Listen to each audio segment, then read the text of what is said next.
Bom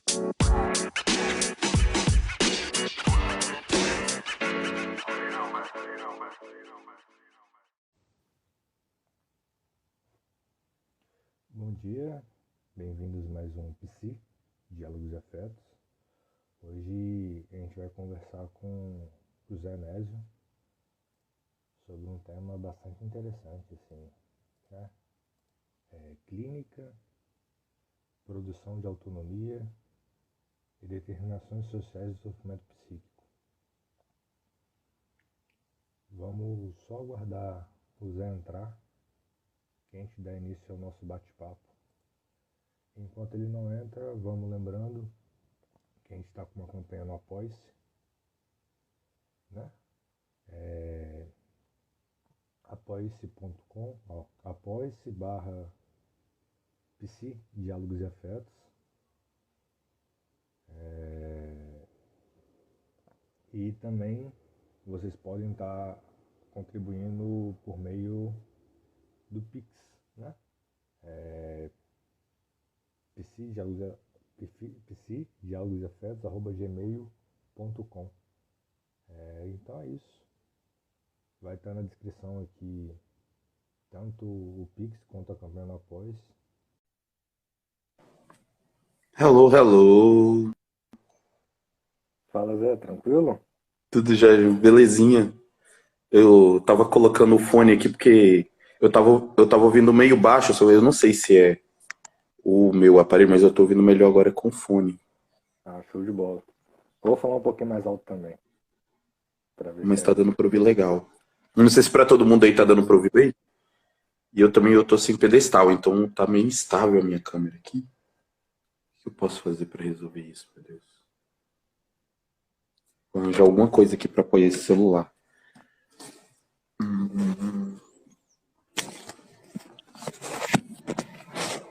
Nossa, ficou bom não. Meio de baixo pra cima. não tá bom assim. Tá legal? Aham. Tá. Estabilizar aqui. Como você tá, meu querido? Tudo bem? Tudo certo, graças a Deus, e contigo. Bem também, tentando começar o dia. Eu falei, não, hoje eu vou participar de uma live. Apesar de não ser sábado, vou tomar um banhão só para lavar o cabelo.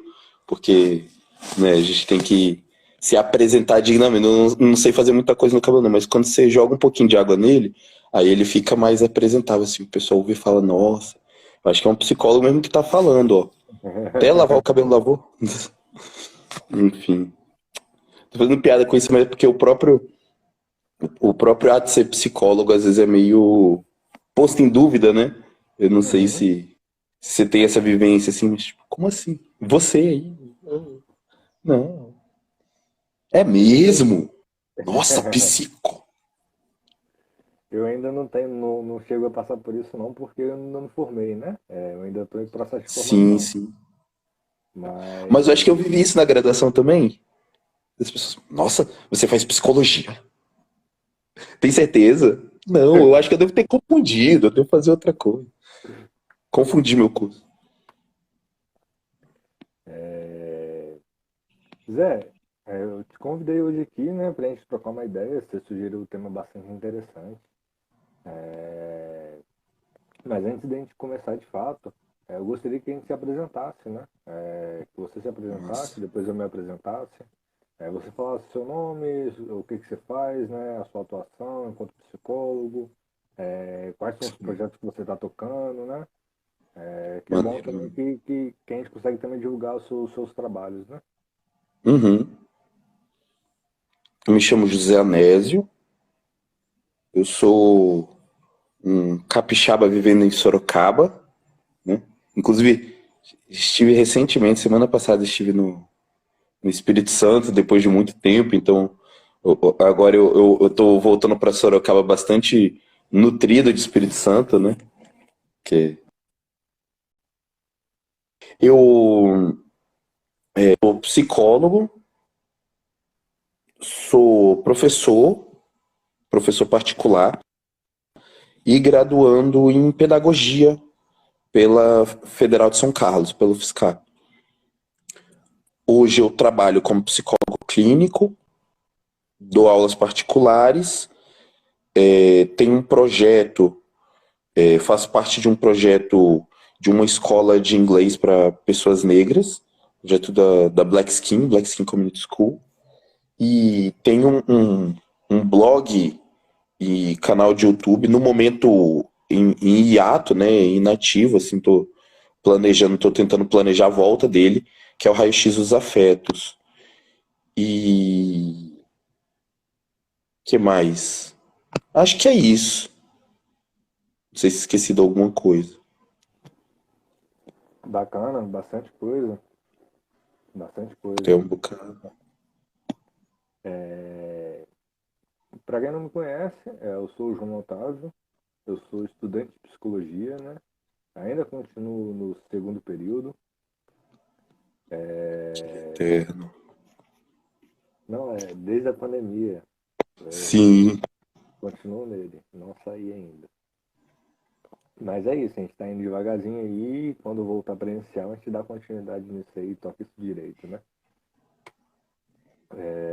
Eu toco esse projeto, né, o PC Diálogos e Afetos. Tem outro projeto também que eu toco com outros meninos e outros psicólogos, né? Que é o Masculinidade Terapêutico, né? Que é um grupo de homens para falar de masculinidades, né? Que acontece às quartas-feiras quinzenais, 9 horas da noite. Ontem teve encontro, inclusive, e foi bem bacana. E sou professor de forró, né? E retornei às aulas recentemente, né?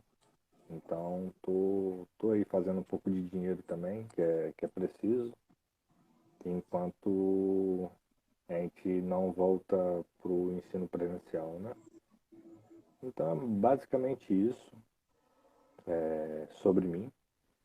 E eu e Zé estamos aqui para a gente conversar um pouco sobre clínica, produção de autonomia e determinações sociais do sofrimento psíquico, né? Vai ser, acho assim, que a gente juntou dois temas, né, que o Zé sugeriu para a gente estar conversando, e eu acho que os dois temas casam bastante, né? E a gente está aqui para trocar uma ideia sobre isso, né? Então vocês fiquem à vontade para interagir aqui no chat, para a gente trocar uma ideia e ser uma conversa entre todos nós que estamos aqui, né? Mas, E eu passo a palavra para você, Zé. Que aí você fala, começa falando, dando início à fala, né? E eu vou falando também e a gente vai levando essa conversa, beleza? uma fala inicial mesmo, assim, pouco mais extenso. A gente vai. Essa fala já vai ser mais dialogada. Porque, por mim, se você quiser interromper a qualquer momento, fazer colocações, perguntas, eu acho que fica mais dinâmico, né? Enfim, é isso mesmo. A sua fala inicial é só para dar início mesmo, né? Mas é algo Sim, dialogado mesmo. joia, joia. É, eu acho que um bom ponto de partida para a gente pensar esse assunto é a clássica questão do que é o ser humano, né? O que a gente é. Eu acho que esse ponto de partida é legal porque eu acho que no final das contas ele sempre vai ser a base de qualquer discussão em psicologia ou em ciências sociais, ciências humanas, né, como a gente costuma dizer, de forma mais ampla. Mas assim, em quaisquer das ciências sociais, a psicologia inclusa, a gente sempre está trabalhando com a concepção de ser humano. E no final das contas, isso de alguma forma rege não apenas as ciências sociais, mas a nossa vida enquanto sujeitos coletivos. Então, eu acho que é legal pensar o ser humano como, como causa e efeito, como produto e processo de alguma forma, eu acho que trabalhar esses dois polos é interessante. É pensar que nós somos efeito de um processo que a gente vive diariamente e que, ao mesmo tempo, a cada decisão, a cada ação, a gente vai escrevendo e tecendo esse processo. Mas, ao mesmo tempo, a gente como eu posso dizer, a gente é determinado por uma expectativa de que a gente seja permanência, e que a gente seja menos processo e mais produto, né? Produto acabado. E nas nossas interações, esses processos que a gente vive e nos quais a gente é inserido como também processo, esses processos exigem da gente que a gente seja produto. E mais especificamente na sociedade capitalista, que a gente seja mercadoria. Eu acho que pensar isso ajuda bastante a pensar esses dois polos, a produção de autonomia e as determinações sociais do sofrimento psíquico. E eu acho que tem um outro aspecto também, que é a gente é animal, a gente é organismo. Nesse sentido, às vezes eu me dou o direito de ser bem behaviorista, assim, né? Não sou exatamente... Estou longe de ser um analista do comportamento, mas eu gosto muito do fato de análise do comportamento, com todas as limitações que a gente possa apontar no modo como isso é feito, lembrar a gente que a gente é um organismo vivo, que a gente é um animal, que a gente é um elemento da natureza, e aí, nesse sentido, eu acho que o Spinoza também ajuda a gente a pensar isso, né? De entender que nós somos modos de ser da natureza e que, de alguma forma, isso fundamentalmente vai atravessar o modo como a gente vive. E aí eu acho que, para falar de determinações sociais do sofrimento psíquico, é importante pensar que hoje a gente sofre no sistema do capital. Então a gente sofre lidando com as linhas que o capital tece, né? O capital, seja lá o que for essa coisa, eu acho que cabe a gente conversar um pouco sobre isso, né? Se a galera que está participando do papo tem um entendimento comum do que é o capital, eu nem vou nesse momento ir para uma definição do que é o capital, mas pensar assim, que essa coisa, ela tem um grande poder de influência, como se fosse uma pessoa poderosa em todas as pessoas. Então, entender o que é ser humano hoje passa por entender o que é o capital. Justamente porque nós somos processo.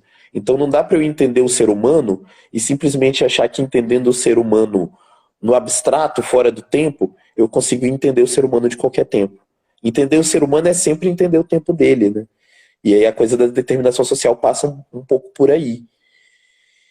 E esse primeiro polo, né, do nosso tema, o da construção de autonomia, acho que a gente tem aqui algumas pessoas que passaram ou ainda estão passando, como é o seu caso, pela experiência da psicologia da UFES, e a gente, eu acho que sempre falou, não sei se hoje ainda é assim, acredito que sim, porque, né, a dinâmica do curso, mesmo com todas as suas mudanças, ela acaba mantendo algumas apostas, hoje você fala apostas ético-estético-políticas, né, e a produção de autonomia, como eu aprendi lá nos tempos da minha graduação, passa justamente por eu entender que eu, como psicólogo, em qualquer área de atuação, quando eu atravesso o caminho, a vida de um determinado sujeito, eu não estou ali para ajudar, para salvar, para dar redenção a essa pessoa, mas para com uma escuta diferenciada, com a capacidade de análise, contribuir com alguns pontos para que essa pessoa possa tomar as rédeas da própria vida. Ou possa tentar exercitar isso de alguma forma. Porque isso também não é um processo acabado, né? Não é algo tipo assim, nossa, agora eu me tornei uma pessoa que tem as rédeas da minha vida. E ninguém nunca mais... Agora eu sou piranha e ninguém vai me segurar, sabe? Não é exatamente essa fórmula valesca, assim. A gente precisa o tempo inteiro exercitar e reexercitar isso. Eu acho que a clínica, de alguma forma, pode cumprir essa função. Eu acho que ela sempre é convidada a cumprir essa função, mas ela sempre é convidada também a cumprir funções opostas a isso. E eu tenho observado no meu curto tempo de clínica, acho que cabe falar um pouco sobre isso também, né? A minha experiência com a psicologia clínica é muito recente, assim, tem menos de um ano, tem menos de meio ano, na verdade.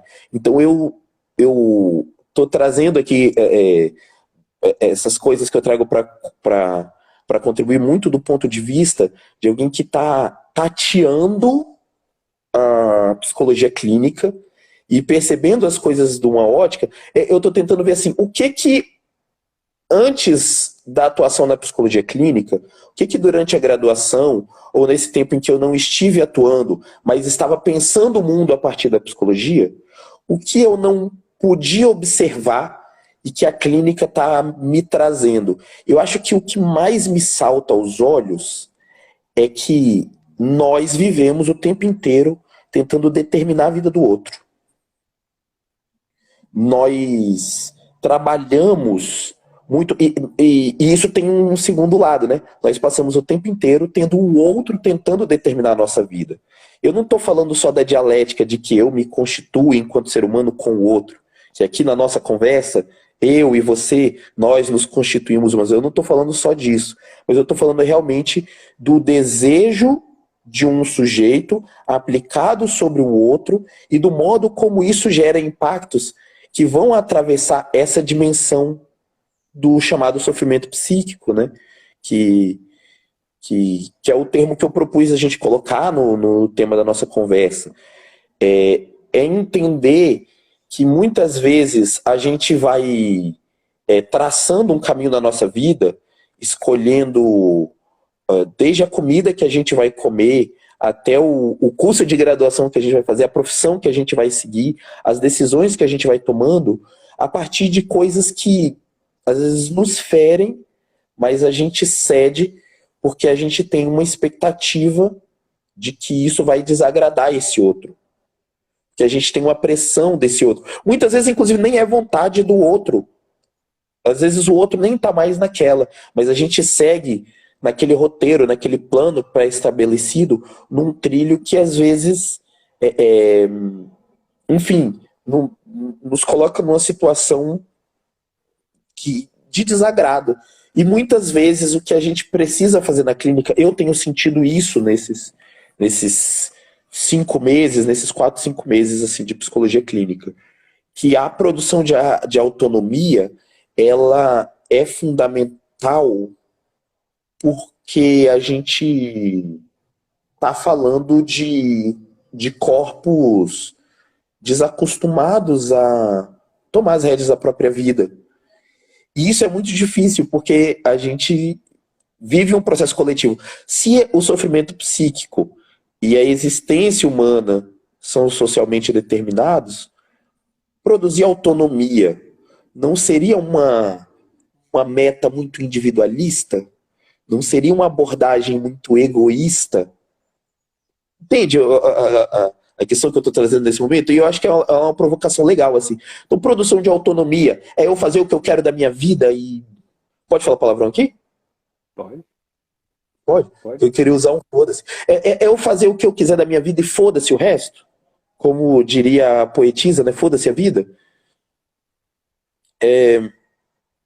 Eu tô assim, minhas referências são Valesca Popozuda, Gabriela Pugliese, é o meu referencial teórico, tá entendendo?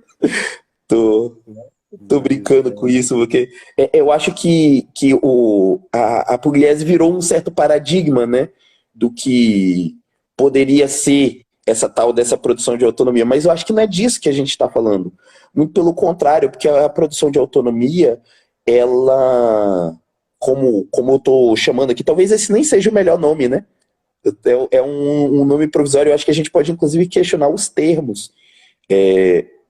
O que eu estou chamando aqui de produção de autonomia tem a ver com a possibilidade de criar um modo autônomo de ser sujeito coletivo. Mais uma vez, é um entendimento de que a psicologia como ciência é ciência social, que o ser humano como animal, como organismo, é um organismo social e aí, nesse sentido, eu acho que quando a gente coloca as coisas nesse termo, o desafio se eleva a um outro patamar, né? E não sei se tem alguma coisa assim que tenha ficar de fora desse primeiro momento. Eu acho que eu até falei demais, não queria me estender muito numa primeira fala para a gente bater um papo. Eu vi Não, alguns a comentários aqui. sua, a sua fala ela é muito necessária e eu anotei alguns pontos aqui de toda essa fala sua, né, que eu acho que, que vale a pena a gente dar uma refletida também, né? Quando você começa dizendo o que é o ser humano, né, que a ponto de partida é esse, né? A pergunta de partida é essa, né? O que é o ser humano, né?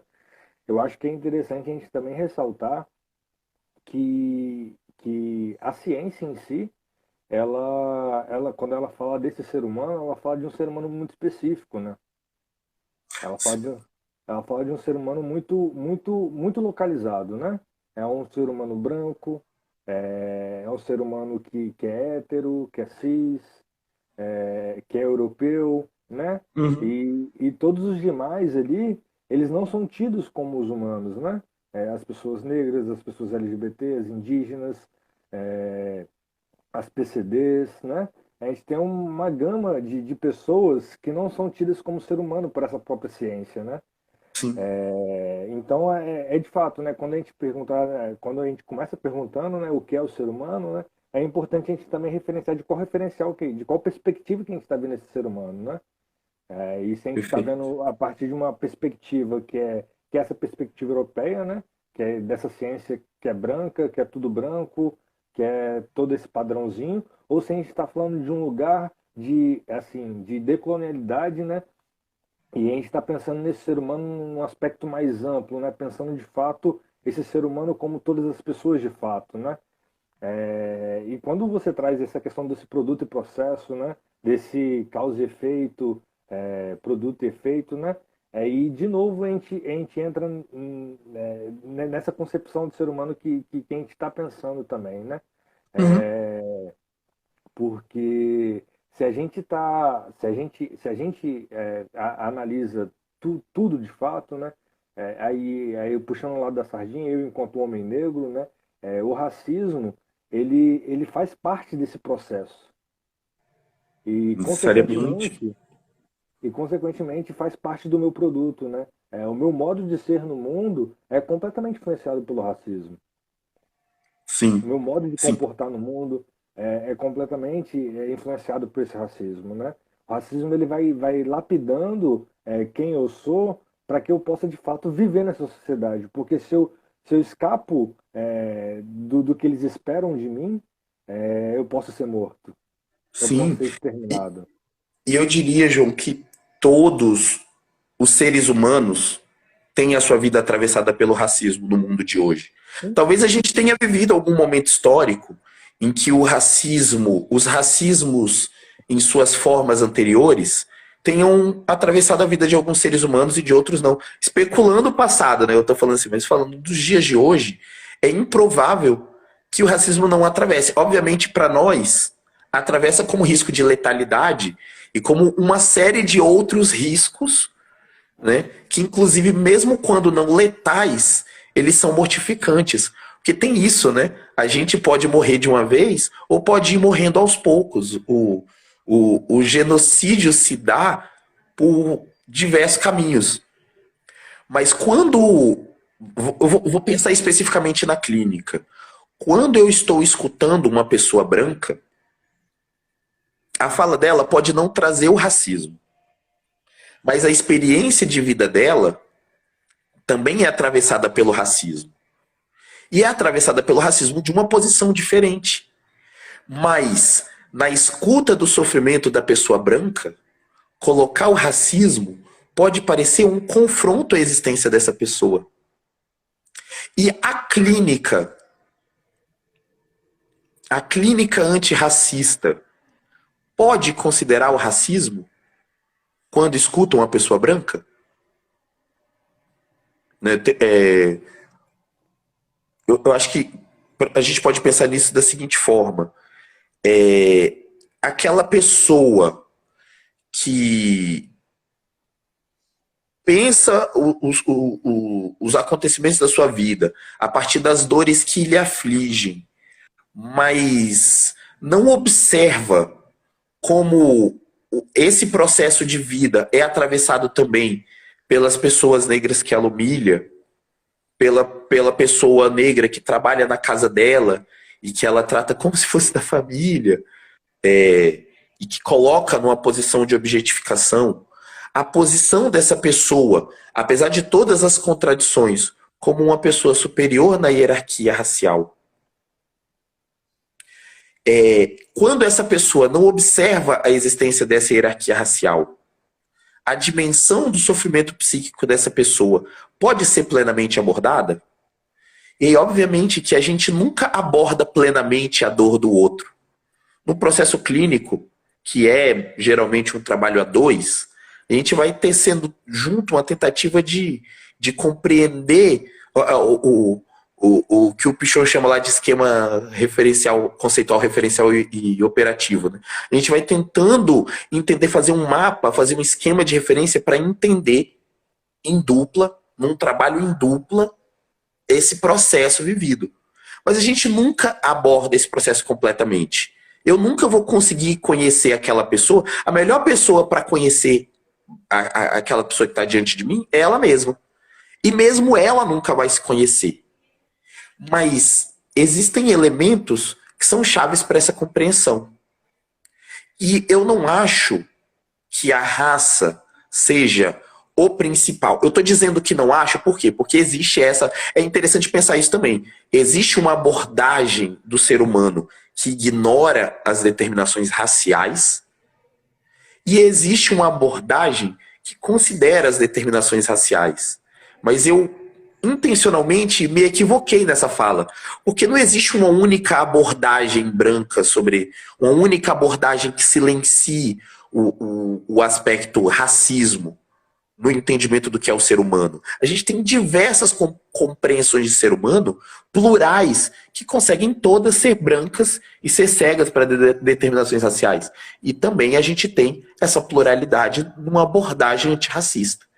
Se a gente considerar apenas o fato de que é muito comum a gente se fechar no nosso próprio marcador identitário. Então eu vou olhar o que é a raça a partir da minha experiência. Eu, como homem negro, eu vou olhar para a raça e eu vou pensar em negritude. E eu vou achar que só negritude é raça. Que só negritude é experiência vivencial, campo vivencial do que é raça. Sendo que eu tenho diversos marcadores raciais que são construídos nesse processo.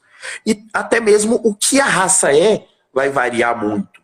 Mas o fato é que uma abordagem da experiência humana que deixa a raça de fora, ela é incompleta. Assim como uma abordagem da experiência humana que deixa de fora o tal capital que eu tinha comentado mais cedo, né? E eu acho até que é interessante pensar isso dessa forma. A gente costuma... Eu gosto muito daquela abordagem da Audre Lorde, que não pode haver hierarquia de opressões, aquela fórmula bastante conhecida por muitos de nós, né? Não sei se tem alguém que está assistindo aqui que não conhece essa discussão. Tem um texto da Audre Lorde, Não Há Hierarquia de Opressões, e que ela faz uma discussão muito legal sobre como diversos desses marcadores se atravessam numa vivência única. Eu acho que no final das contas a gente está falando de um modo de vida que se expressa de algo único, que se expressa em diversos tentáculos, em diversos braços. Eu acho que a raça é um tentáculo de um monstro muito maior. Eu tenho muita dificuldade para dizer... eu falava disso, né? A gente tem abordagens que vão dizer que a raça é o centro de tudo. Eu acho que a raça é um braço do centro de tudo. Eu acho que o dentro de tudo o centro de tudo, o centro da nossa sociedade, é uma amálgama de muitas coisas. E aí, necessariamente, é impossível entender as determinações sociais, né? As determinações como eu posso dizer, centralmente direcionadas por esse amálgama de coisas, ignorando a raça como um desses braços. Uhum. Ignorando o que a gente vai chamar de gênero ou sexo como outro desses braços, né? Ou como uma diversidade desses braços, porque a gente vai falar de identidade de gênero, de orientação sexual, a gente vai falar de uma série de marcadores aqui que eu acho que estão necessariamente amalgamados em um mesmo processo, e do qual faz parte também esse tal desse capital, né? Então eu acho que nós não estamos apenas localizados no tempo, como comentei agora há pouco, né? A gente precisa entender esse ser humano como ser humano necessariamente localizado no tempo. Ele também é localizado no espaço, ele também é localizado numa série de marcadores, que eu acho que não são em si identitários, mas passam por uma dimensão identitária, né? Inclusive o que a gente costuma chamar de classe, que muitas vezes o marxismo vai tentar tratar como algo não identitário, mas ser classe trabalhadora é uma identidade. O tempo inteiro, né, o movimento socialista, anarquista ou marxista, né, ortodoxo da classe operária está trabalhando com marcador identitário. E a gente tem que tomar muito cuidado para nem cair no solipsismo do anti-identitarismo, ou melhor, eu acho que até cabe um anti-identitarismo. Criticar os identitarismos cabe em certo momento, mas de uma anti-identidade, como se falar de identidade fosse sempre falar de algo que não cabe nas análises, porque a materialidade das coisas não é atravessada por identidade. Eu acho que esse é um equívoco.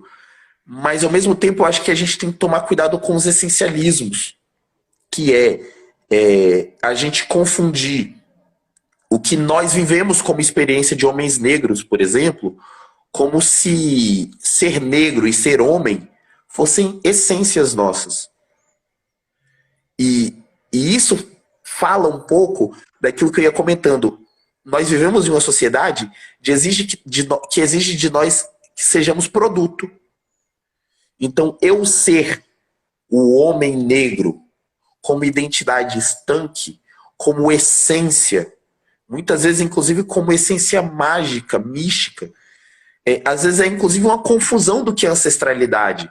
Porque ancestralidade é vida vivida no presente. E é, digamos assim, vida vivida no passado. Porque os nossos ancestrais viveram suas vidas no presente. A gente só pode hoje ter uma conexão ancestral com esses episódios porque foram episódios vividos. Então, quando a gente fala de ancestralidade, a gente fala de vida vivida e a gente fala de ensino-aprendizagem, de lição passada, né, de comunicação, de passagem de bastão. Mas a gente está falando necessariamente de alguém que viveu algo e de alguém que transmitiu algo para outro ser humano, que vai viver algo com isso. Essa historicidade é ancestralidade. E, de repente, a ancestralidade vira uma coisa mágica que existe dentro de mim, que faz de mim o que eu sou por eu ser negro. Como se ser negro não fosse uma construção efeito de uma farsa racista. Como se o ser negro não fosse também uma criação da estrutura social racista para nos colocar num certo lugar em que nós cabemos como sujeitos explorados. Então, eu acho que é importante a gente entender que nós somos... eu acho que a gente pode dizer assim, nós somos produto e processo. Nós somos também esse produto. Então, quando a gente fala do homem negro como esse estado, nós somos também esse estado. Só que esse estado, ele se transforma. E a gente vai procurar nesse estado uma essência que permanece, uma essência do que é o ser negro, por exemplo, porque acho que necessariamente o nosso olhar vai se voltar mais sobre isso, da questão racial, né? Mas acho que a gente pode pensar, por exemplo, na essência do que é o ser bissexual. Vou dar um outro exemplo aqui. O que para mim, como bissexual, o que é ser bissexual? Eu preciso encontrar uma essência para defendê-la, para falar de um orgulho bissexual? Eu preciso achar uma essência negra para falar de consciência negra?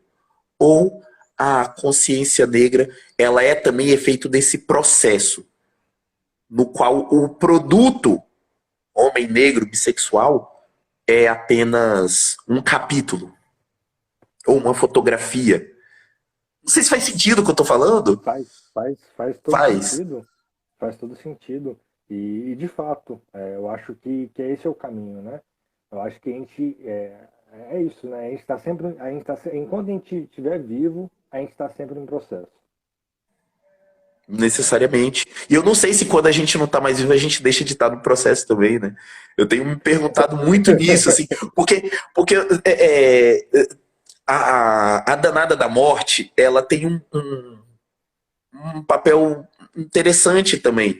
A gente, inclusive, está saindo de um finado, de um Dia de los Muertos, de um Halloween, né? De todo esse amálgama aí de datas que se encontram nesse período.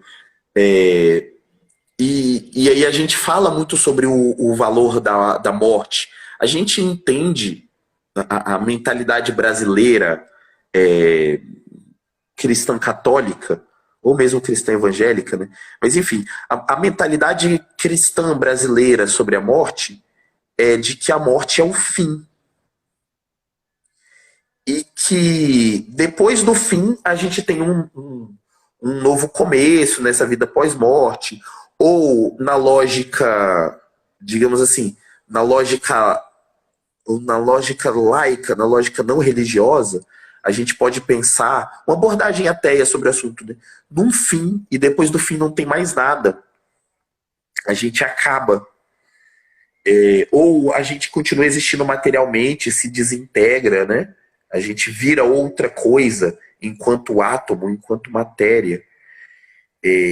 Mas a abordagem da morte, não como fim, mas como passagem para um outro estado, ela permite também a gente pensar a vida de uma outra forma.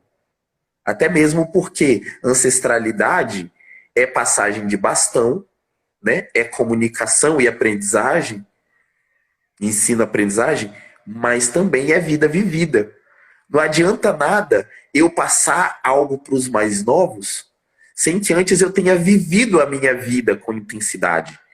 E entender a morte como passagem é entender a vida como processo e entender que, de algum modo, eu sequer sei se eu vou continuar existindo como alma depois da morte. E eu nem estou colocando isso aqui em questão. Mas, certamente, os processos que eu vivi em vida vivida, depois dessa passagem, elas continuam existindo, né, nesses outros seres que levam o bastão adiante. Nos mais novos, naqueles que viveram junto comigo, nos mais velhos que eu, que continuam existindo quando eu me vou, e que levam, de alguma forma, memórias, aprendizados, pontos de vista, que vivem a vida concreta deles, né? Que vivem suas vidas concretas a partir de coisas que em vida eu pude. Então, de alguma forma, eu vou dizer assim, a partir dessa conversa de hoje, você vai estar vivendo na minha vida. Mesmo que eu, daqui a uns 20 anos, já não me lembre mais que você existe. E que você não se lembre mais que eu existo. Nós vamos ainda viver na vida um do outro pelas influências. Mas muito provavelmente nós vamos trazer conosco lembranças um do outro. E continuar vivos de alguma forma. Mas é impossível a gente ter essa... É impossível não. É impossível, é uma palavra muito forte, né? É pouco provável que a gente tenha essa vivência e essa concepção do que é vida se a gente entende a morte como um fim. Como uma ruptura com a vida. Como um apagar da vida. Como se a vida não continuasse depois que a gente morre. E eu não estou falando aqui...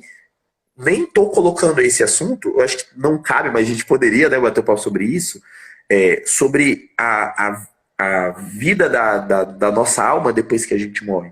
Eu não estou falando nem dessa dimensão.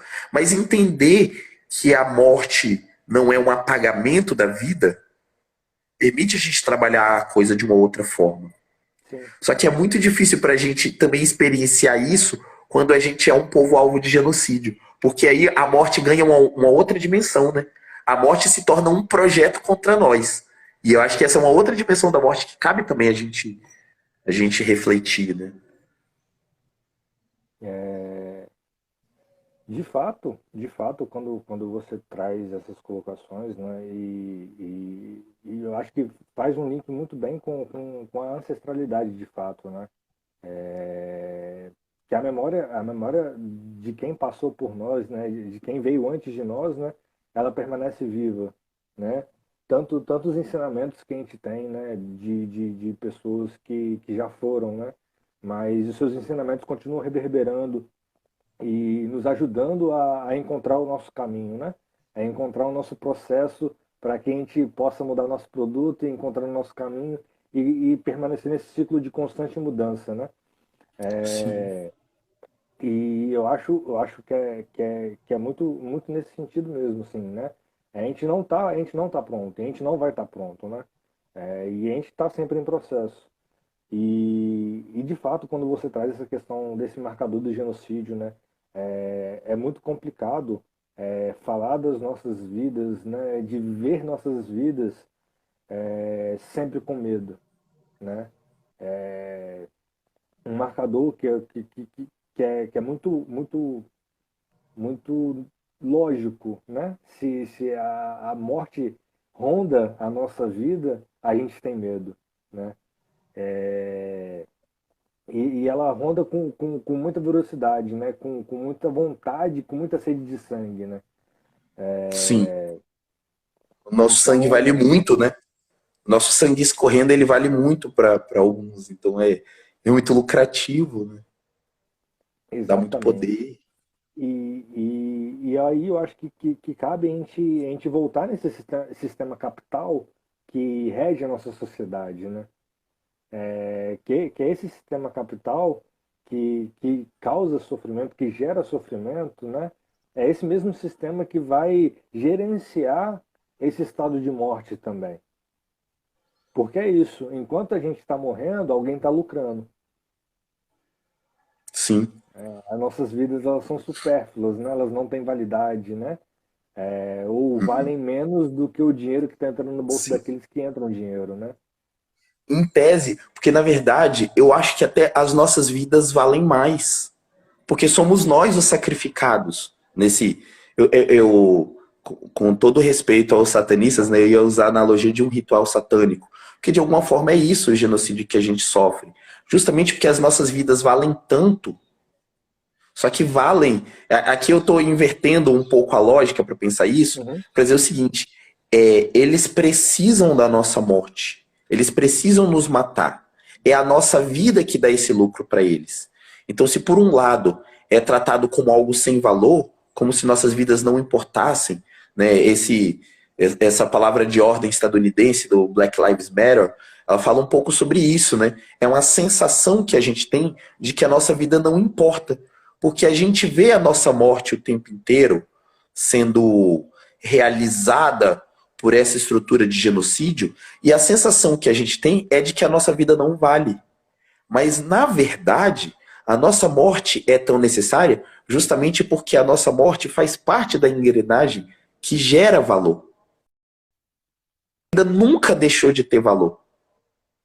Não sei assim se essa inversão faz Faz algum sentido. sentido, mas é justamente por nossa vida ter tanto valor que nós somos alvo de genocídio, que nós somos alvo coletivo. Porque quando a gente fala de genocídio, do que a gente está falando? Às vezes a gente desgasta as palavras, né? E quando eu estou falando de genocídio, eu estou falando de um projeto coletivo direcionado para um determinado povo. E aqui eu estou tratando o povo quase como um sinônimo de raça. Claro que a gente pode ir ver as diferenças. O que é de fato um povo, e povo, como a palavra polissêmica, pode ter muitos sentidos. Raça também, da sua polissemia, pode ter muitos sentidos. A gente poderia trazer a palavra família para cá, até para pensar.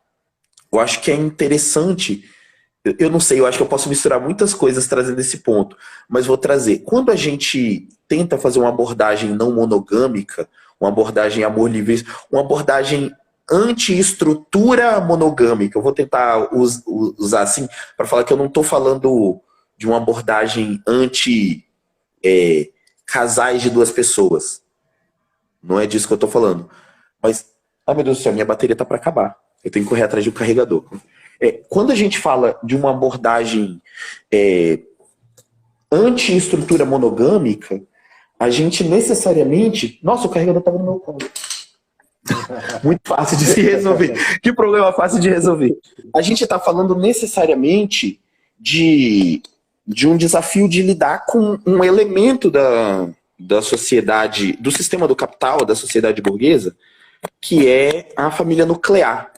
E a gente vai chamar de família monogâmica, mas pensar da lógica de uma família nuclear. Então, eu, dentro dessa sociedade, eu tenho sujeitos de predileção cujas vidas valem mais para mim, porque a morte de um desconhecido não me toca como a morte de um membro da minha família, seja a família expandida ou a família nuclear.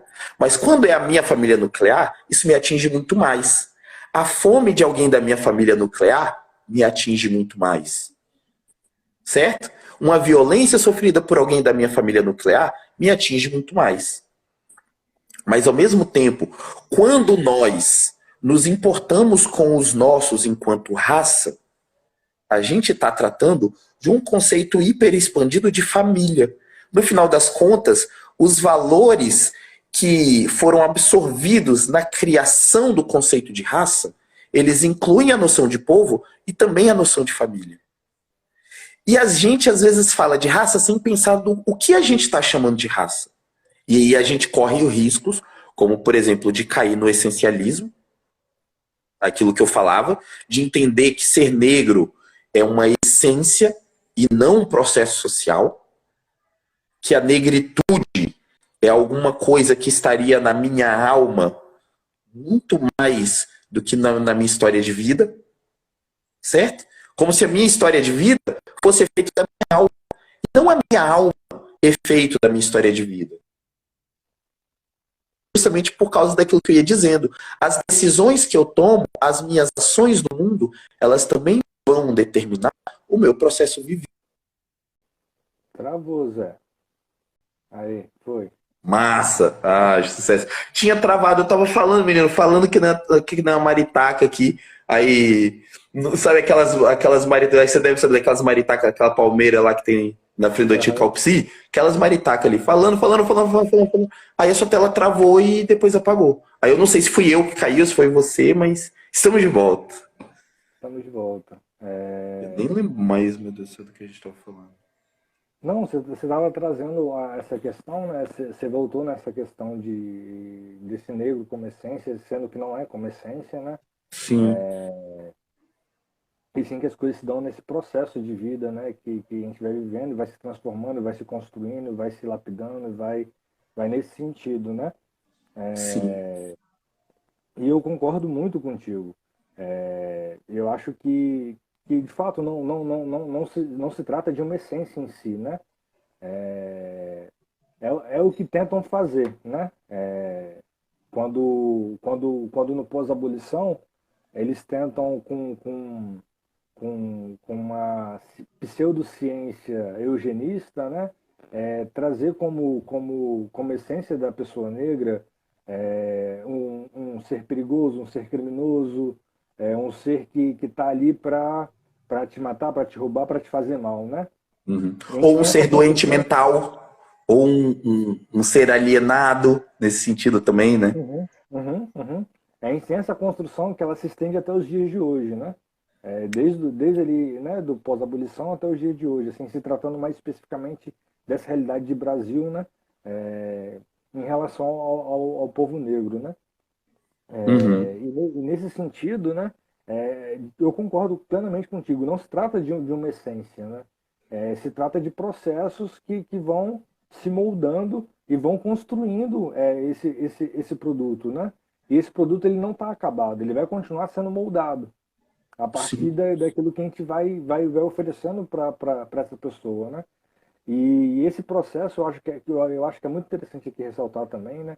Que a gente aqui no Brasil, né, por não ter uma consciência racial, por não ter um debate racial sincero e verdadeiro, né, com profundidade, nós, enquanto pessoas negras, precisamos, ao longo da vida, nos entender enquanto pessoas negras. Perfeito. Aí entra Neuza Santos, né, com o livro dela Tornar-se Negro, né?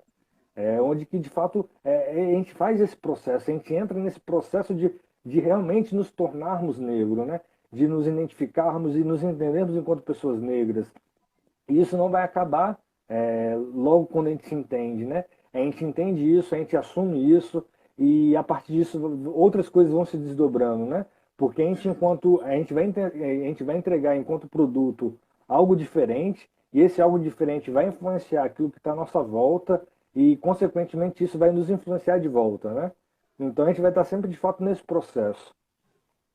É, Então acho que é muito disso também, né? Tipo, e eu concordo plenamente contigo que de fato não se trata de uma essência, e sim de uma construção.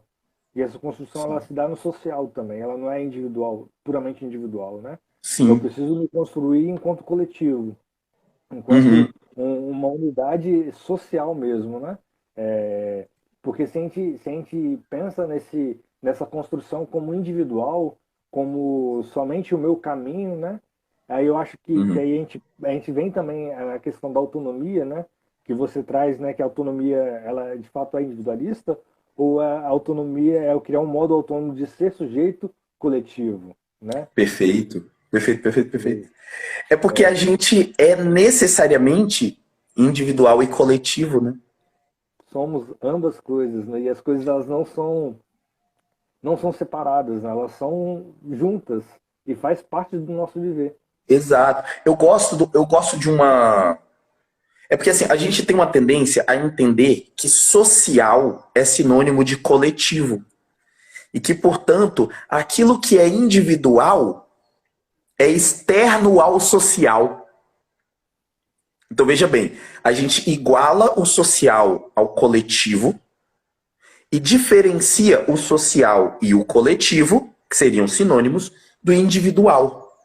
E na verdade, a experiência social, ela é uma experiência que se dá na dialética entre o individual e o coletivo. O ser humano é um ser social quando ele é individual e é coletivo. Ele é ao mesmo tempo individual e coletivo. E quando a gente contrapõe o individual ao coletivo, a gente corre o risco de um coletivismo que anula as individualidades. E aí, falar de produção de autonomia muitas vezes tem a ver com combate a coletivismos que anulam a individualidade. Mas a gente também corre o risco de cair em um individualismo que anula as coletividades. O exemplo mais clássico disso hoje é a pessoa que se recusa a tomar vacina ou que se recusa a usar máscara. Uhum, Faz sentido? Aqui eu estou basicamente dizendo que eu não me importo com o que a minha experiência individual pode atingir o outro. Eu estou falando da autonomia, de certa forma eu estou. Só que aqui a autonomia está atravessada por uma concepção individualista de ser humano, uhum, uhum, certo? E aí eu acho que não cabe, eu vou dizer assim, isso não é autonomia, porque eu acho que tem uma busca por autonomia, tem coisas para além dessa busca por autonomia que devem ser também combatidas, que é a anulação do outro. E não só da importância do outro para mim, porque não é tudo sobre mim, é também da importância das minhas decisões sobre o outro. Então, se uhum, por um uhum, lado a gente trabalha a necessidade do sujeito poder ser ele mesmo livremente, sem que os outros o constranjam a ser o que ele não quer ser, a se anular enquanto sujeito, mas também é necessário entender que ser eu não é ser um eu pleno, egoísta, que se desliga do outro e que vive apenas minha experiência individual. Até mesmo porque quando eu faço isso, eu estou necessariamente ferindo a individualidade do outro. O individualismo, ele pressupõe uma individualidade que massacra outras individualidades. O individualismo, ele pressupõe hierarquia entre indivíduos.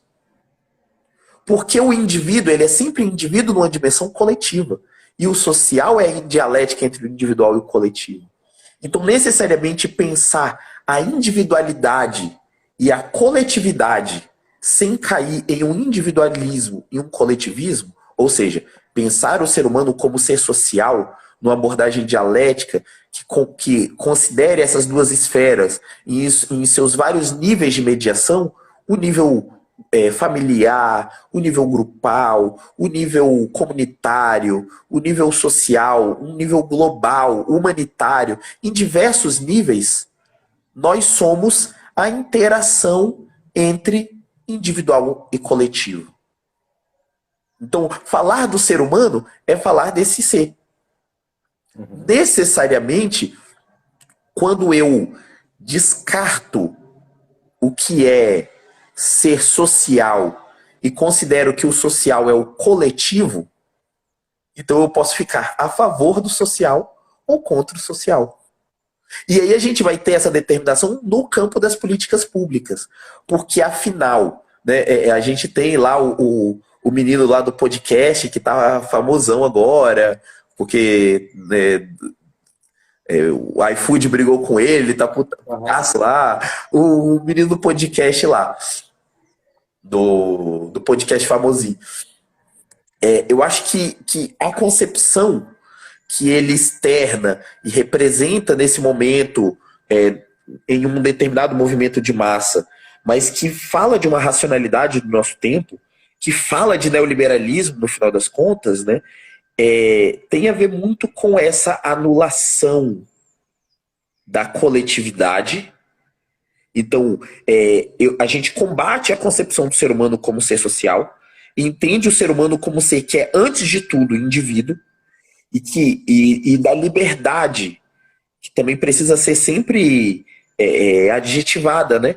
Uma liberdade que necessariamente ela se dá na dimensão do indivíduo, certo? É o indivíduo que pode ser livre. Só que para que esse indivíduo seja livre, e aí isso precisa ser escondido, isso precisa ser ignorado por essa abordagem, por essa concepção de ser humano, né? O indivíduo, ele para ser livre enquanto indivíduo pleno, ele precisa necessariamente ferir a liberdade do outro. Então eu vou defender a liberdade de ter uma opinião racista. Poxa, eu não posso ter uma opinião racista? Não, eu não sou racista, mas eu estou defendendo o direito do cara lá de ter uma opinião racista. Qual é o problema disso? Qual o problema de pessoas morrerem por conta disso? Não, tudo bem, pessoas podem até morrer, mas é muito grave tirar o direito de uma pessoa de ter... Então eu pego esse indivíduo abstrato e dou a ele liberdades plenas. E é um risco a gente cometer isso na clínica, eu confundi produção de autonomia, porque autonomia e liberdade tem tudo a ver. Certo? Autonomia e liberdade tem tudo a ver. Só que quando eu estou falando da autonomia, da produção de autonomia na clínica, eu estou pensando necessariamente esse sujeito como um sujeito inserido num contexto. Então, a fala desse sujeito na clínica, ela não traz apenas o timbre de voz da pessoa para mim, o que o músculo da pessoa consegue produzir de som. Né, você pega lá, agora vai começar o combate, kika bate, mas você tem lá 4 vozes. A musculatura da Rebeca faz um timbre de voz que só a MC Rebeca tem. A musculatura da Anitta vai trazer um outro timbre. Vai ser assim com a Luísa, vai ser assim com a Lécia, certo? Vai ser assim se eu ouvir sozinho cantado pelo Caetano Veloso, pelo Peninha, pela Sandra Sá ou pelo Tim Maia. Cada pessoa tem seu timbre. Eu posso até tentar imitar, ter um imitador que consegue imitar, mas ainda assim tem uma coisa que é da musculatura. Só que quando eu estou no ambiente clínico, eu não estou ouvindo só o movimento dos músculos, porque esse som sai dessa boca e, claro, aqui eu estou fazendo analogia, né? E vem até o meu ouvido num movimento de ar. E esse movimento de ar, ele vai necessariamente trazer, eu acho que eu sou o Batman, né, que eu sou um morcego, ele vai necessariamente trazer para mim o desenho, quem faz isso, na verdade, nos quadrinhos é o Demolidor. Eu tô por fora aí desses filmes dos últimos tempos, mas quando eu era molequinho eu li as histórias da Marvel, e o Demolidor, ele é cego, mas ele consegue enxergar tudo porque os sons que chegam para ele desenham o ambiente, mostram para ele esse ambiente. Eu gosto de pensar isso quando eu escuto a fala de alguém no ambiente clínico, ou em qualquer ambiente. Quando eu falo da clínica, eu estou falando da clínica, mas eu vou tratar de qualquer ambiente clínico, porque qualquer ambiente em que eu, como psicólogo, me inclino ao outro para ouvir, né? Me dedico a uma escuta sistemática. Então, a clínica ela pode se dar fora desse setting analítico, terapêutico clássico. A escuta analítica, terapêutica, ela pode se dar online, inclusive, né? Hoje a gente está vendo isso acontecendo de um jeito que até pouco tempo era muito menos pensável. Eu lembro quando eu via a Lisa Kudrow, aquela menina. Travou de novo, Zé. Friends. Ixi, travou? Alô? Voltou? Voltou. Eu tava comentando que a Phoebe do Friends, a Lisa Kudrow, ela fez uma série chamada Web Therapy, uns 15 anos talvez atrás, não sei, em que ela era uma terapeuta que atendia no virtual. Eu lembro daquele momento, aquilo era impensável. E hoje vários de nós estamos tendo essa experiência de trabalhar, de fazer psicologia no ambiente virtual, né? Pensando assim. Mas em qualquer ambiente, quando eu estou ouvindo o outro, eu estou ouvindo não apenas o que sai da musculatura das pregas vocais daquele sujeito, mas também os ecos do mundo no qual esse sujeito vive. E aí daqui, com essa analogia, eu estou falando também da história de vida dessa pessoa, que inclusive se encarna na musculatura da gente, né? O tom de voz da gente também traz, mesmo o nosso corpo, que seria o mais biológico, eu poderia pensar que é o mais individual, traz muito da nossa história. Vou pensar assim. E aí eu tô falando dessas coisas muito, muito abstratas, mas aí isso se dá também no campo das políticas públicas. Porque aí eu vou ter o... Ah, meu Deus do céu. Calma um instantinho que tem uma orelhinha aqui, ó. Tem uma pessoa... Ô, gata. É a Janaína, essa figura. Ela vem, mete a cara na boca da gente, ela vem enxergar. O que você tomou no café da manhã? Sabe esses bichinhos intrometidos, assim? Aí deitou no meu peito aqui, ó. Tá aqui. Como que lida com isso? Meu Deus. Mas comentando assim, que quando a gente fala de projeto de país, quando a gente fala de execução de políticas públicas, essa noção de individual e de coletivo também está muito colocada. Porque a galera que acha que liberdade é liberdade individual apenas, necessariamente vai entender que fere as liberdades individuais quando eu tenho políticas públicas, políticas sociais voltadas para esse coletivo. Porque se eu estou favorecendo uma parcela desse coletivo, necessariamente eu estou prejudicando outros setores. Eu ignoro os prejuízos estruturais que já estão colocados.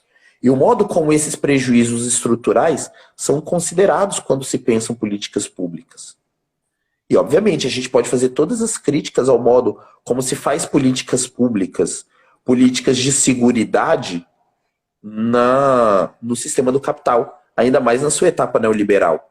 Eu acho que a gente pode pensar o modo como um sistema de saúde incrível como o SUS é direcionado para os interesses do capital, como ele é limitado em um determinado modo de cuidado que cabe diante desses interesses, como a dimensão racial, a dimensão sexual, como a dimensão produtiva de classe mesmo, a dimensão dos capacites, como tudo isso vai necessariamente sendo silenciado por modos limitantes de fazer política pública, como certos atores ocupando a gestão, porque eu posso dizer assim, né, não, com um bom gestor a política pública vai funcionar muito bem, muito legal, mas às vezes eu tenho ali naquela dimensão ótimos gestores, ótimos profissionais e um desenho de política pública muito bacana com subfinanciamento. Com uma política orçamentária definida a nível federal, estadual ou municipal, ou mesmo com uma execução orçamentária, porque uma coisa é quando você aprova o orçamento dentro de uma casa legislativa, e outra coisa é a execução orçamentária, parte do executivo. Isso tudo vai também ser atravessado por uma certa concepção de raça, de classe, de gênero, de orientação sexual, de identidade de gênero, de condições corpóreas, de certas determinações geracionais, uma série de coisas. Então, a gente vai falar de políticas públicas num momento em que ser livre é ser livre enquanto indivíduo. E necessariamente, tudo isso, todo esse ideário que a gente tem tido que enfrentar hoje em dia, vai influenciar o modo como esses sujeitos conduzem essa política. E também o modo como os profissionais da ponta vão dar conta ou não. E aí nós, eu acho que aqui nesse papo a gente tem, né, várias pessoas passando aqui que estão na clínica, que estão fazendo psicologia na clínica, ou que estão pela psicologia ou por outras profissões, fazendo políticas públicas em diversos outros ramos da psicologia. E a gente está enfrentando esses desafios. No final das contas, falar de produção de autonomia e de determinações sociais do sofrimento psíquico cabe não apenas na chamada clínica senso, né? Eu acho que a gente pode pensar a prática psi e a prática dos trabalhadores sociais de uma forma muito mais ampla a partir desse binômio da produção da autonomia e das determinações sociais do sofrimento psíquico. Não sei se... Eu sempre falo e fico me perguntando se eu divaguei demais ou se o que eu falei fez algum sentido, sabe? Faz sentido, e tanto faz sentido que isso linka com algo que você trouxe, né, a respeito da nossa formação aqui na UFES enquanto psicologia, né, dessa aposta ético-estética política, né, de uma aposta que vai tentar potencializar a vida, né, que vai valorizar a vida, né, e eu acho que é sobre isso, né, nesse sentido de, tipo, quando a gente pensa política pública, né, a gente está pensando em política de valorização da vida, de potencialização da vida, né? De fazer com que essas vidas possam, de fato, ser vividas, né? E vividas aqui e agora, né? Uhum. Então, acho que fazer política pública é muito nesse sentido mesmo, né? E não tem como a gente pensar política pública no âmbito individual, né? Porque ela é coletiva, né? Ela vai afetar as pessoas no individual, na individualidade de cada um, né? Dessas pessoas que vão ser beneficiadas com essa política pública, né? Mas ela é coletiva ao mesmo tempo. Porque ela se trata desse coletivo, né? E quando a gente pensa em política pública, né? A gente está pensando que existe, a gente parte de um ponto que existe, né? Uma diferença aí, né? Existe um povo que tá prejudicado nessa história, nessa sociedade, né? Então, a partir desse povo que está prejudicado, né? O Estado ele precisa fazer algo e aí entra uma discriminação e uma discriminação positiva, né? Que aí, por exemplo, na questão das cotas raciais, né? Onde vai pegar as pessoas que são negras por elas serem negras e dar acesso a ela à universidade, por exemplo, ou a concursos, né?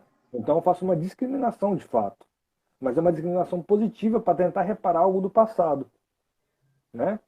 Antes não tinha acesso, então a gente precisa dar acesso a essas pessoas, né? Então eu vou fazer uma política de discriminação positiva para que essas pessoas que foram discriminadas sem acesso lá atrás tenham acesso agora, né?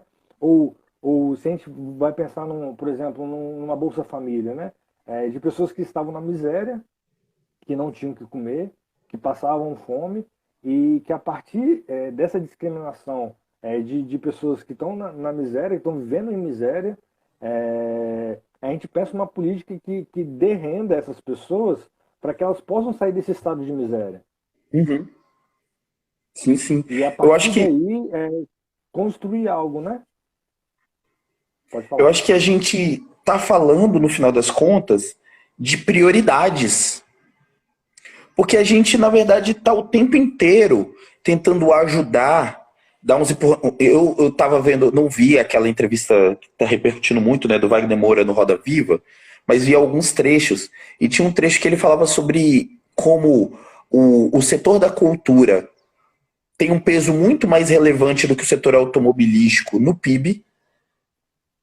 Então a gente está falando aqui dentro da lógica da economia burguesa, dentro da lógica do capital, certo? A gente tem um setor que tem um peso muito menor no PIB e por motivos conjunturais ligados à posição ideológica desse grupo, por motivos até difíceis de explicar, que talvez eu não gosto muito de usar essa categoria da burrice, mas talvez passe um pouco por uma burrice também desse governo, não sei, mas acho que não é isso, é realmente um projeto de poder aí, muito que você tem, mas também tem a ver com a história do país, porque se esse setor ataca a cultura, historicamente o país sempre favoreceu mais o setor automobilístico do que o da cultura. Certo? Isso não é uma coisa que se inaugura agora. Isso é uma coisa que passa pela história do país. Mas pensar assim, que de alguma forma, esse setor automobilístico, ele é tratado com muito carinho. Uhum. E a lógica de gestão do fundo público, ela sempre vai passar por escolher quem vai receber, quem vai deixar de pagar imposto, quem vai ter isenção, quem vai ter o benefício de determinadas obras que vão fazer escoar os produtos de certos setores. A gente costuma, para falar das cotas raciais como discriminação positiva, lembrar da lei de terras e do modo como o acesso à universidade no Brasil. Travou. Tela e. Voltou? Voltou. Voltou, ah, legal. Deu uma mensagem, sabe quando a Oi manda aquelas mensagenzinhas assim? Se você clicar, você compra um pacote lá de não sei o que das quantas. Eu acho um absurdo que esse negócio apareça, tipo, do nada, não importa o que você tá fazendo no celular. Eu tinha que ter um jeito de desativar isso. É, tá ferindo a minha liberdade individual aqui, a Oi. Podia deixar de fazer essa piada cafajeste. Ai, meu Deus do céu. Aí a mensagem da Oi me fez esquecer agora o que ia comentando. Tava falando da Fiat, né? Da indústria automobilística brasileira e da lei de terras. A gente tem. É isso. Os recursos do Estado, eles sempre vão ser direcionados para favorecer alguém. E as decisões políticas, as decisões dos gestores, elas também vão ser sempre direcionadas para favorecer alguém. Então, se em algum momento definiu-se no Brasil que o acesso à universidade seria condicionado à quantidade de cabeças de gado ou de terras que a família dessa pessoa possuía, a gente está falando de cotas. A gente está falando de uma política de cotas, não como uma analogia. A gente está falando literalmente de uma política de cotas. E a gente tem efeitos dessa política de cotas na morfologia da universidade brasileira até hoje. Mesmo com todas as mudanças que a universidade brasileira sofreu. A gente ainda tem isso. Então a política de cotas, seja nesse, né, essa experiência que eu diria talvez primeira para a gente, que seria de vagas no ensino superior de graduação, seja na pós-graduação, em concursos públicos, né, em cargos públicos, em diversos outros anos em que a gente tem cada vez mais expandido isso hoje, em projetos, em editais. Então a gente tem pensado nisso. É pouco, é insuficiente, porque não é um problema que se deu apenas com a discriminação positiva para a branquidade lá atrás. Não foi esse o único mecanismo. E mais, a gente não está lidando apenas com o efeito de acontecimentos do passado. Porque às vezes a gente trata o racismo como se ele fosse, né, e a diferença racial do presente, como se ela fosse um efeito no presente de acontecimentos do passado. Então fizeram coisas lá no passado que causam coisas que a gente convive hoje. Como se não tivesse acontecendo a cada dia ações que vão dando continuidade a isso. Sim. E essa abordagem muito equivocada, ela também vai se dar no ambiente clínico. Porque quantas vezes eu já ouvi relatos de pessoas negras que foram para a clínica e o psicólogo, a pessoa branca, a psicóloga que estava ouvindo ali, tentou acolher o sofrimento psíquico daquela pessoa negra, a dor que o racismo causava, tratando o racismo como um processo histórico que se dava no passado. Como se a pessoa estivesse sofrendo apenas por causa do que nossos ancestrais passaram, apenas por causa da escravidão lá atrás. Como se o racismo de hoje, como se a discriminação do presente não tivesse interferindo no sofrimento psíquico daquela pessoa. E no final das contas, a pessoa só tem acesso com os episódios do passado pelos episódios do presente. É no presente que o racismo se dá. E eu acho que nossos colegas, psicólogos brancos e brancos, inclusive a turma que está aqui presente, ou as pessoas com quem a gente vai falar depois, a gente precisa entender isso urgentemente. Que o racismo, assim como todo outro tipo de opressão, não se dá no passado. É porque a gente pensa muito isso, né? A gente não vou dar, por exemplo, a gente não pensa que as mulheres, não, às vezes argumenta-se isso sim, que as mulheres sofreram no passado e vivem no presente o efeito de uma discriminação no passado. Mas eu acho que a gente ainda tem um entendimento um pouco maior de que o machismo é um fenômeno do presente. Mas que a gente acha assim que ser machista é uma coisa demodê, é uma coisa do passado. O Renato Russo falou que o que é demodê é amar o próximo, na verdade. Mas assim, não, o racismo é uma coisa o machismo é uma coisa do passado. Ser machista hoje em dia é tão cafona, tão fora de moda. Ainda tem essa abordagem, mas a gente tem uma consciência muito menor de que o racismo ele se dá em processos do presente. Eu acho que tem conseguido combater isso, mas a gente ainda aborda muito o racismo. E aí na clínica isso parece que ainda acontece, de a gente tratar o racismo como a escravidão, de a gente tratar o racismo como o tráfico negreiro, de a gente tratar o racismo como a gente considera até a discriminação no processo de abolição. Mas a gente cega os olhos para o racismo de hoje, de 4 de novembro de 2021, sabe? Sim, perfeitamente. Eu acho que é isso também, né? Esse modelo, esses modelos que regem a sociedade também, eles também são produto e processo, né? Eles Sim. também estão em constante mudança, né? Sim. Aí se tratando do racismo, no caso, né? A gente tem num passado onde pessoas negras e indígenas eram escravizadas, né? E eram obrigadas a um trabalho escravo. E isso gerou, de fato, e gera ainda muitos processos ainda hoje, mas só que esse modelo ele se atualiza hoje também, né? Ele não foi deixado de lado lá e morreu por lá, né? Mas ele continua hoje aqui atualizado, e atualizado a cada instante, né?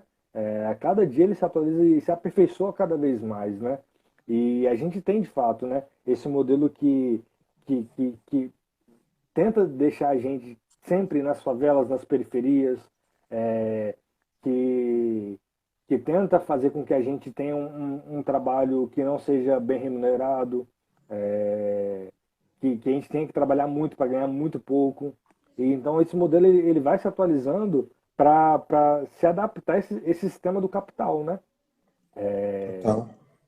Ele se adapta, né? Ele vai se transformando para que o capital continue sendo favorecido àqueles que a ciência sempre favoreceu, né?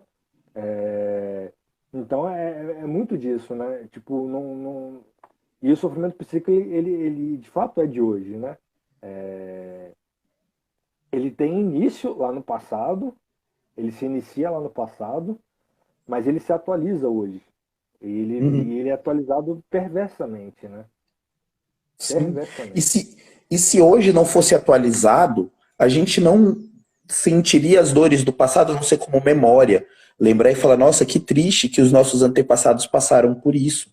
Nós não sofreríamos. Eu acho que é importante entender isso, que esses episódios do passado, eles só nos ferem hoje porque eles precisam da mediação dos episódios presentes. É preciso que a branquidade de hoje seja racista conosco para que o racismo se converta em sofrimento psíquico nas nossas vidas.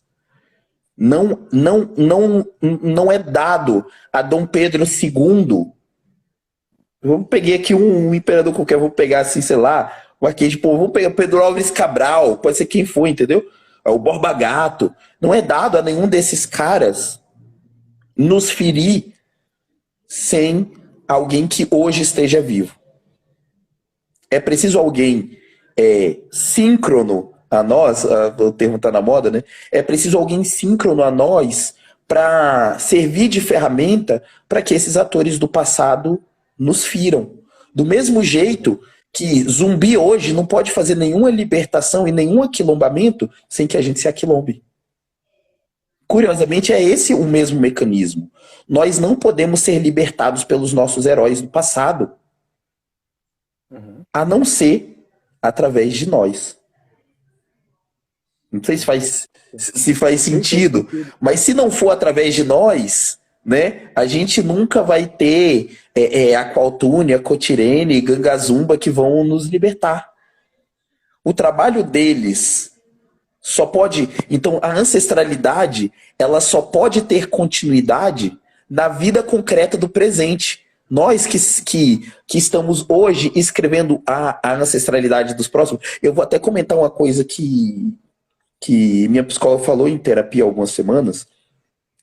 A gente debate muito o modo como a gente não tem direito de saber de onde a gente veio. Como os nomes dos nossos foram apagados, os nossos sobrenomes, as nossas origens.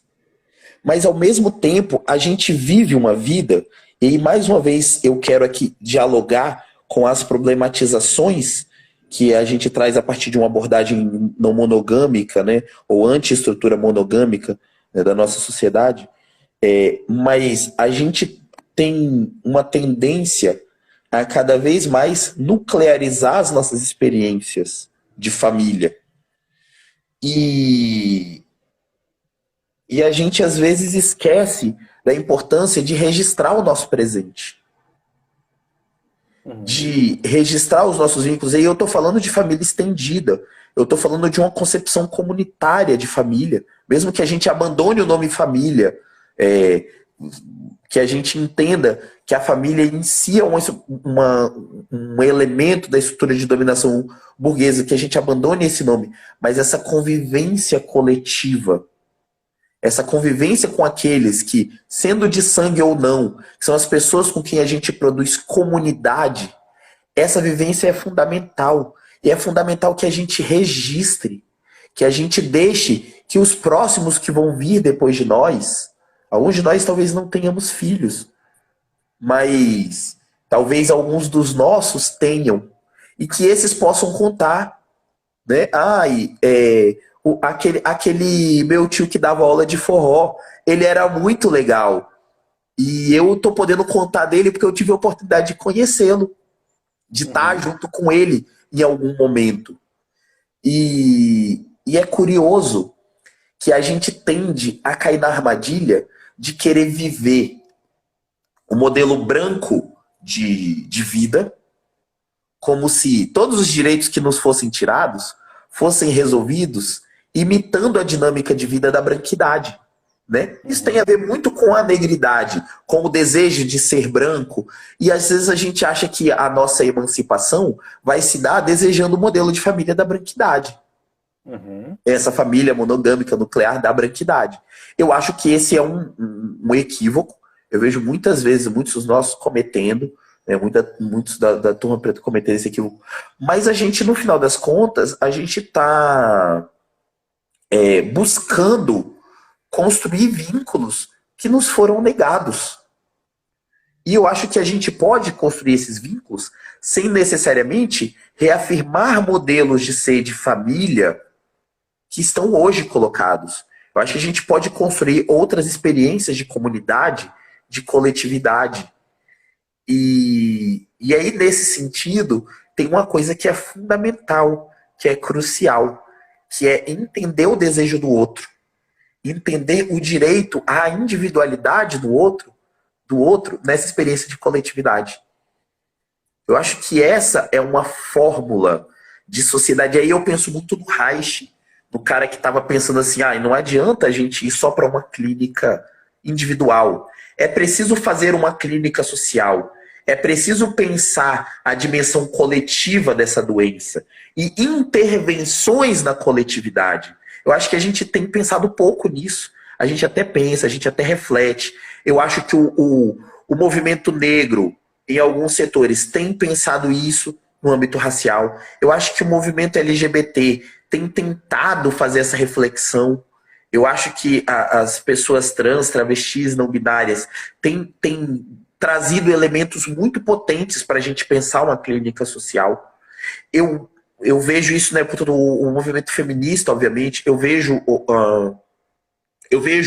a não monogamia passando muito por isso, por incrível que pareça, né? Por incrível que pareça, não, porque falar de um combate a um modelo família, a um modelo hierarquia de relações afetivas, de combate a essa gestão coletiva da vida individual, que é, no final das contas, o que a chamada monogamia é, né? Eu acho que passa necessariamente por pensar a dimensão do sofrimento psíquico. Então, eu acho que tem essa preocupação.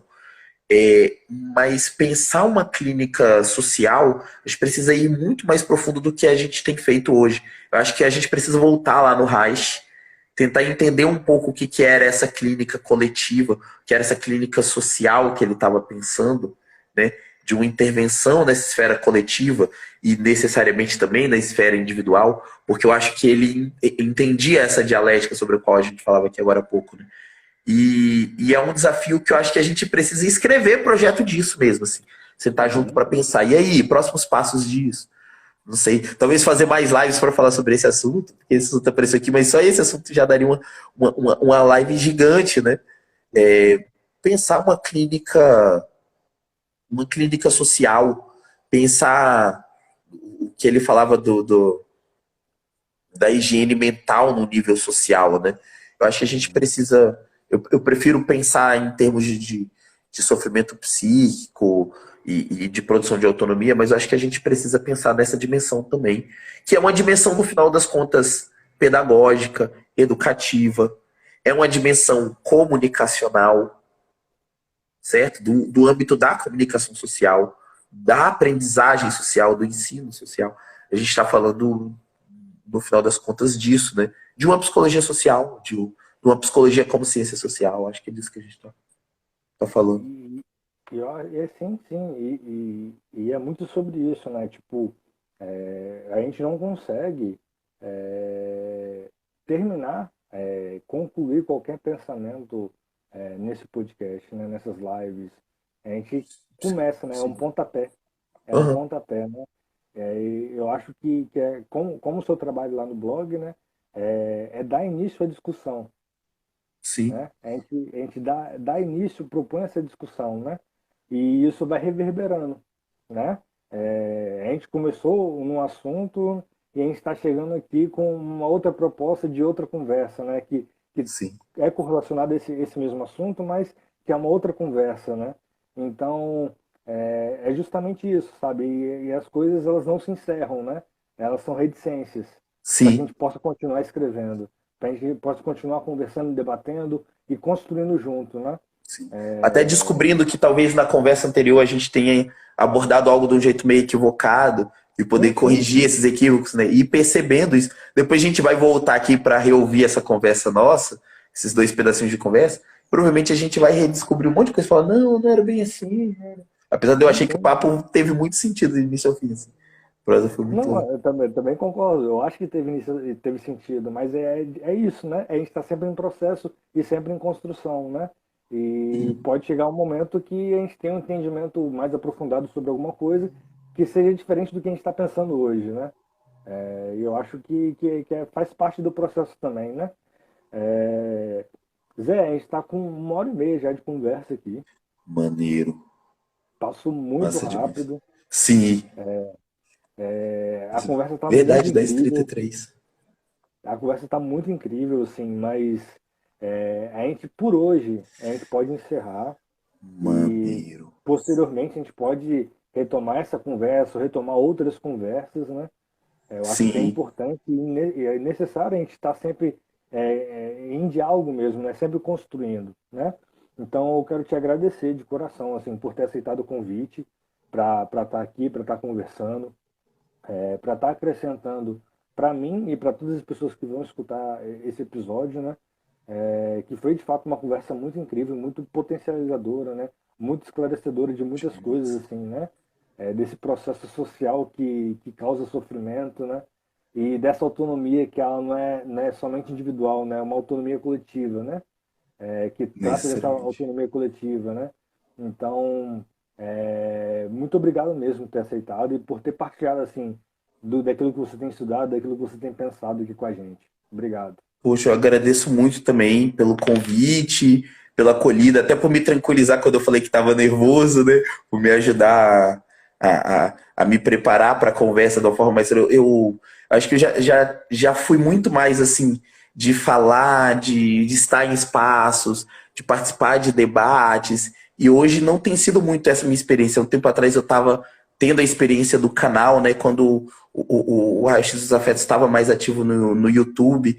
E eu quero desde já te fazer um convite, porque eu quero voltar com o Raio-X dos Afetos. Tem uma série que há muito tempo ela está preparada, que é uma série para conversar com pessoas negras, com diversas pessoas negras, sobre um tema que é a felicidade. Eu queria já te fazer um convite para ser um dos primeiros nomes aí dessa série, quando o canal voltar. Acredito que ainda esse ano, talvez no início do ano que vem, mas provavelmente no início desse ano.